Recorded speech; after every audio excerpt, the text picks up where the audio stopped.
সংরক্ষিত নারী আসনে বিএনপি মনোনয়ন নিয়ে সাম্প্রতিক এক ঘটনা রাজনৈতিক অঙ্গনে বেশ চাঞ্চল্যের সৃষ্টি করেছে। বিশেষ করে গোপালগঞ্জের কাশিয়ানী উপজেলার এক নেত্রীর নাম তালিকায় আসায় সামাজিক যোগাযোগ মাধ্যম ও রাজনৈতিক মহলে আলোচনার ঝড় উঠেছে। গোপালগঞ্জ থেকে বিএনপির মনোনয়ন পেয়েছেন আওয়ামী লীগের নেত্রী সুবর্ণা শিকদার। তার মনোনয়নকে ঘিরে এলাকা জুড়ে সৃষ্টি হয়েছে তীব্র আলোচনা ও সমালোচনা। বিএনপির ত্যাগী নেতা কর্মীদের মধ্যে দেখা দিয়েছে ব্যাপক ক্ষোভ ও অসন্তোষ। গতকাল বিএনপির সিনিয়র যুগ্ম মহাসচিব রুহুল কবির রিজভীর ঘোষিত ৩৬ জনের চূড়ান্ত তালিকায় তার নাম অন্তর্ভুক্ত করা ছিল। এই ঘোষণার পরপরই আলোচনায় আসেন সুবর্ণা ঠাকুর। ওই তালিকায় ২৭ নভেম্বরে বন ও পরিষদ বিষয়ক সম্পাদক হিসেবে আছে সুবর্ণা ঠাকুরের নাম। তাছাড়া তৎকালীন সময়ে সংরক্ষিত নারী আসনে এমপি হতে আওয়ামী লীগের মনোনয়ন নিয়েছিলেন সুবর্ণা। এ দাবিতে একটি ভিডিও ছড়িয়ে পড়েছে সামাজিক যোগাযোগ মাধ্যমে। আওয়ামী লীগের দলীয় প্রতীকযুক্ত একটি ফাইল হাতে সুবর্ণাকে বলতে শোনা গেছে, প্রধানমন্ত্রী মানবতার মা, আমাকে মনোনয়ন দেবেন।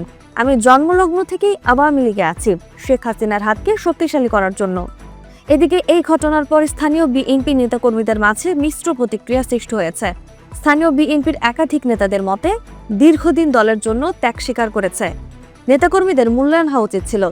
অন্য দল থেকে এসে সরাসরি মনোনয়ন পাওয়া আমাদের জন্য হতাশাজনক। তবে নিজের অবস্থান ব্যাখ্যা করতে গিয়ে রাজনৈতিক পরিচয় পরিষ্কার করার চেষ্টায় সুবর্ণা ঠাকুর ভিন্ন দাবি করেছেন। তিনি বলেন, পৈতৃক সূত্রে তিনি জাতীয়তাবাদী আদর্শের অনুসারী এবং আওয়ামী লীগের কমিটিতে তার নাম থাকা ছিল মূলত তাকে রাজনৈতিকভাবে বিতর্কিত করার একটি কৌশল মাত্র।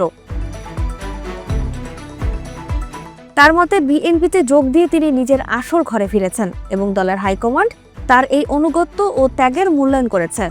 সব মিলিয়ে সুবর্ণা ঠাকুরের এই মনোনয়ন কেবল একটি দলীয় সিদ্ধান্ত হিসেবে থাকেনি, এটি বর্তমানে দেশের রাজনীতির মেরুকরণ ও দল বদলের একটি নতুন ও কৌতূহলপূর্ণ অধ্যায় হিসেবে প্রতিষ্ঠিত হয়েছে। নাজমুন নাহার উসবা, নিরপেক্ষ। নিরপেক্ষ, সত্য প্রকাশে আপোষহীন।